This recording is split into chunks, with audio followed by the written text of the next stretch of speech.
Bismillahirrahmanirrahim. Assalamualaikum Ustaz.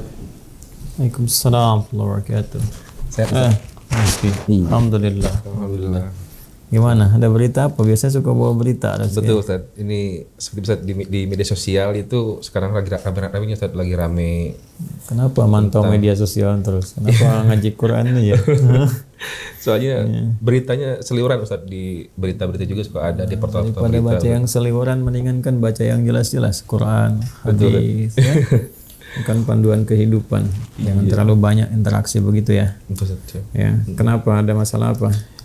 Ini Ustaz, apa namanya, rame lagi diperbincangkan itu yang di medsos itu ramai soal dukun. Dukun Ustaz. Dukun yang bahkan yang menggunakan ayat-ayat Al-Quran Ustaz, seperti itu. Ada yang begitu. Iya ternyata. Begitu ya? Ustaz. Betul. Zaman Nabi dituduh dukun. Sekarang dukunnya pakai Quran. Iya. Pertama, jadi hukum berkonsultasi, meminta sesuatu, membenarkan dunia perdukunan atau apa yang dikatakan dukun sendiri, itu ancamannya tinggi dari Nabi SAW. Berbahaya itu ya. Jadi ada salah satu hadis yang diriwayatkan oleh sahabat Abdullah bin Mas'ud radhiyallahu taala anhu, beliau menyampaikan, qala Nabi sallallahu alaihi wasallam, Nabi sallallahu alaihi wasallam pernah bersabda, "Wa bima ma'na wa kama qala Rasulullah sallallahu alaihi wasallam, man ata arrafan aw sahiran aw kahinan fasa'alahu." Siapa yang datang, kata Nabi sallallahu alaihi wasallam, kepada arrafan. Arrafan itu orang sebut sekarang kayak orang pintar, gitu kan. Nah, paranormal lah ya. Nah, macam-macam lah selalu dibahasakan yang bagus-bagus ya. Padahal juga jadi masalah. Kenapa disebut orang pintar? Karena yang datang bodoh. Iya juga betul. Kenapa disebut orang pintar? Karena yang datang bodoh kan. Kalau nggak bodoh kan nggak datang ke situ. Tapi intinya begitulah gitu, penerawang dan sebagainya. Nah, kemudian yang kedua sahiran, tukang sihir, magic dan sebagainya yang memang ditujukan untuk sihir, santet dan semisalnya. Lalu yang ketiga kahinan, dukun. Jadi ada satu kayak paranormal, kekinian dia bahasanya. Kemudian yang kedua tukang sihir, yang ketiga adalah dukun. Fasadahu, lalu meminta sesuatu, konsultasi kah, minta untuk jasa tertentu kah, penerawangan, minta jimat, minta ini, minta itu, atau minta jasa untuk menyakiti seseorang dengan sihir, ya, minta jimat pada dukun tertentu misalnya dengan sesuatu. Kemudian ini yang jadi persoalan, ya, fayusaddiquhu bima yaqul. Kemudian dia membenarkan, meyakini apa yang disampaikan oleh dukun itu, ya, atau tukang sihir itu, atau paranormal itu. Apa kata Nabi sallallahu alaihi wasallam? Nah, ini yang paling berbahaya. Itu diancam langsung dengan kalimat Nabi, faqad kafara bima unzila ala Muhammadin sallallahu alaihi wasallam. Maka pada saat orang itu datang ke dukun, ke tukang sihir, ke paranormal dan membenarkan apa yang disampaikan oleh orang-orang itu, maka dia telah mengingkari, telah kufur terhadap segala yang diturunkan kepada Nabi Muhammad sallallahu alaihi wasallam. Ya. Nah, itu di antara uslub, ya, atau cara menyampaikan informasi yang menunjukkan kecaman yang sangat tinggi, bahkan nanti menunjukkan kepada kekufuran terhadap nilai-nilai syariat yang paling pokok, yaitu akidah. Itu berbahaya. Itu berbahaya. Kata Nabi sendiri itu telah kufur dengan syariat Nabi. Karena itu anjurannya adalah segera bertaubat, ya. Jadi jangan sampai melibatkan diri pada yang seperti itu.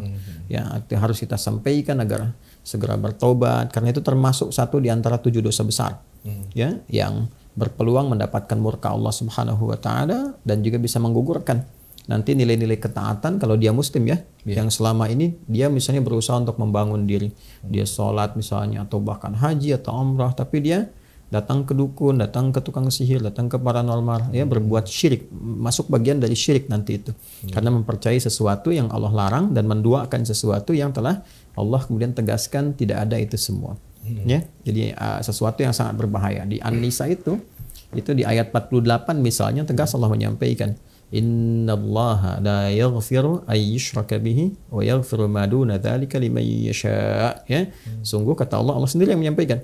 Allah tidak akan berkenan mengampuni dosa syirik. Ya kan? Kalau dia bawa sampai mati.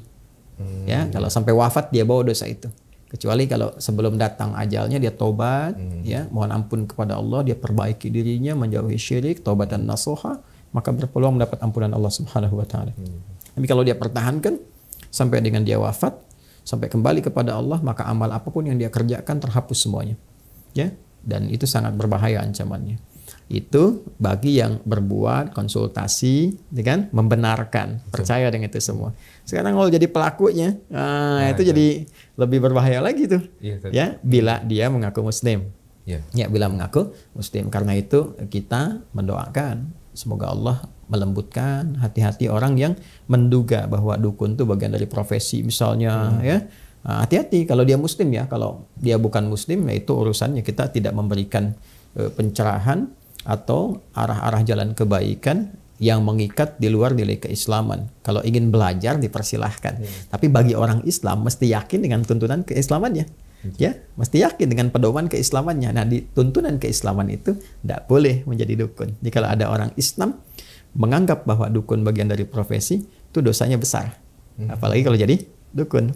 Nah, yang paling menarik tuh begini. Dulu Nabi Muhammad SAW saat diturunkan Al-Quran kepada beliau sebagai pedoman berkehidupan, itu ada yang menduga sebagian dari masyarakat di sekitaran Mekah yang ingkar pada masa itu, menduga bahkan menuduh Nabi Muhammad itu dukun. Penyihir tadi. Iya, dituduh penyihir, dituduh penyair, dituduh gila, dituduh lagi dukun. Jadi ayat-ayat Quran itu diposisikan sebagai jimatnya, katanya Muhammad bawa jimat, dia dukun tuh.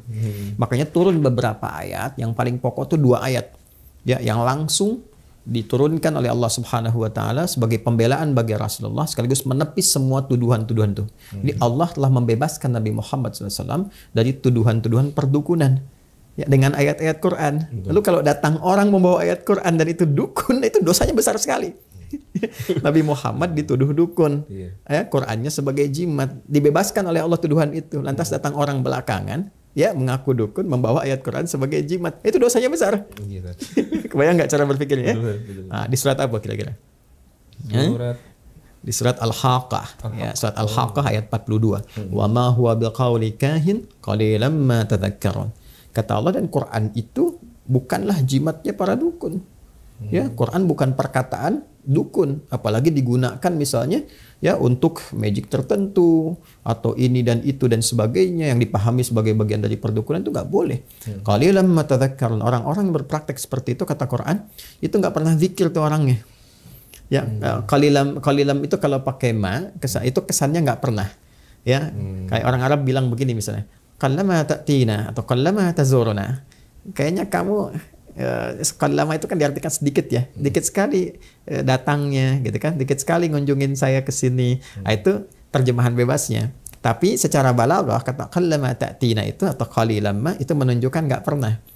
Jadi kalau seseorang sudah berbuat maksiat, itu pasti implikasi terbesarnya kesolehannya akan menurun.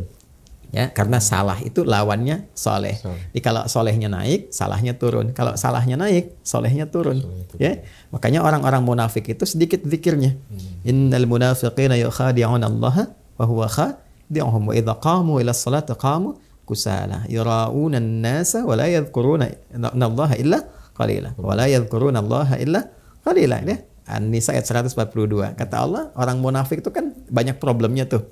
Banyak maksiatnya, banyak salahnya. Makanya kalaupun zikir itu cuma sedikit, itu pun kalau ada kepentingannya aja. Ya, untuk kebutuhan dunianya. Ini zikir tarik ke dunia.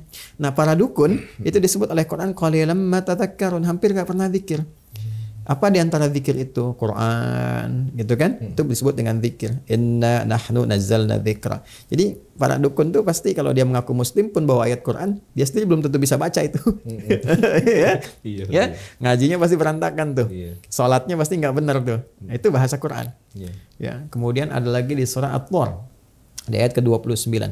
Fadzakir fama anta bi ni'mati rabbika bikahinin wala majnun. Ya, wadzakir, ingatkan, share, pahamkan orang, gitu kan? Kata Allah, ingatkan orang-orang itu, ajak pada kebaikan, doakan, sampaikan kelembutan, dakwahi. Kamu itu telah mendapatkan nikmat Allah. Kata Allah Subhanahu wa taala, Muhammad SAW, engkau dengan nikmat Rabbmu itu diberikan kenikmatan besar. Dengan nikmat itu, engkau bukanlah seorang dukun. Kau bukan pula orang-orang yang terduga mengalami penyakit jiwa, gitu kan? Disebut gila dan sebagainya. Engkau bukan itu. Engkau adalah orang yang mendapatkan kelengkapan nikmat dari Allah Subhanahu wa taala.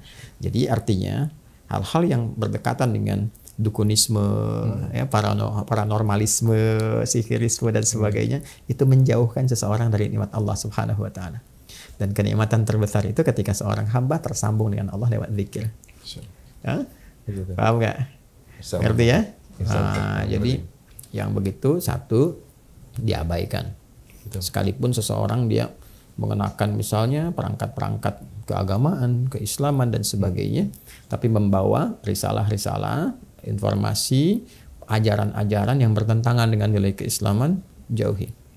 Yang kedua, doakan, karena dia pun selama hidup masih punya hak untuk menjadi soleh.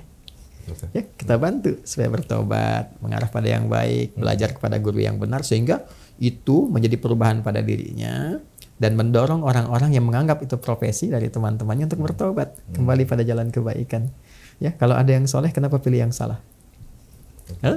Rizki dijamin nggak oleh Allah? Dijamin. Diberikan nggak? Diberikan. Terus yang menjaga kita siapa? Allah. Yang merawat kita siapa? Allah. Allah memberi jalan yang baik tidak? Kalau ada jalan yang baik, kenapa membeli yang buruk? Betul. Betul. Paham ya? Iya, paham. Alhamdulillah. Cukup?